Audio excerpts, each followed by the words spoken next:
അല്ലാത്ത ജനങ്ങളിൽ നിന്നും എല്ലാം കിട്ടിയ നിർദ്ദേശങ്ങളും ചർച്ചയുടെ ഭാഗമായിട്ട് ഉയർന്നു വന്ന കാര്യങ്ങളും എല്ലാം വെച്ച് ഇപ്പോൾ സെൻട്രൽ കമ്മിറ്റി വരെ റിവ്യൂ റിപ്പോർട്ട് തയ്യാറാക്കി പാർട്ടി സംഘടനയിലുടനീളം അവതരിപ്പിച്ച് കഴിഞ്ഞിട്ടുണ്ട്.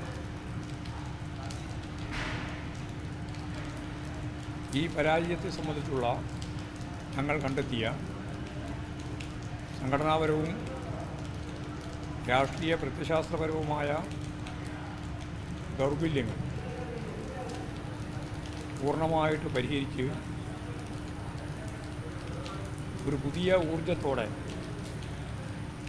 പാർട്ടിയെ ആകെ മുന്നോട്ടേക്ക് നയിക്കുന്നതിന് വേണ്ടി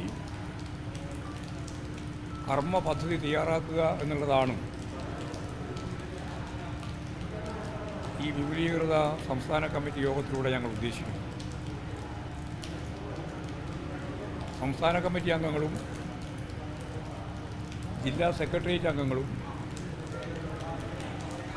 വർഗ ഭോജന സംഘടനകളിൽ പ്രവർത്തിക്കുന്ന പാർട്ടി നേതാക്കളും ചേർന്നതാണ് വിപുലീകൃത സംസ്ഥാന കമ്മിറ്റി. ഞാൻ നേരത്തെ പറഞ്ഞതുപോലെ സംഘടനാപരമായ ദൗർബല്യം പരിഹരിക്കേണ്ടതുണ്ട്. രാഷ്ട്രീയ പ്രത്യയശാസ്ത്ര ഉള്ളടക്കം സംഘടനയിലുടനീളം വളരെ വ്യക്തതയോടുകൂടി നല്ല ദിശാബോധം നൽകുന്ന രീതിയിൽ അത് ശക്തിപ്പെടുത്തേണ്ടതുണ്ട്. ദൗർബല്യങ്ങളെല്ലാം പരിഹരിച്ച് ഇന്നത്തെ ഇന്ത്യൻ പരിതസ്ഥിതിയിൽ ഇടതുപക്ഷത്തിൻ്റെ ഏറ്റവും പ്രധാനപ്പെട്ട കേന്ദ്രം എന്ന നിലയിൽ കേരളത്തിൽ ഇനിയും മുന്നോട്ടേക്ക് പോകാനാവണം. അതിനാവശ്യമായ രീതിയിലുള്ള അടിമുടി സംഘടനാപരവും രാഷ്ട്രീയവുമായ ധാരണകൾ ഉൾച്ചേർത്തുകൊണ്ട് മാറ്റി മുന്നോട്ടേക്ക് പോകാനാണ് പാർട്ടി ഉദ്ദേശിക്കുന്നത്.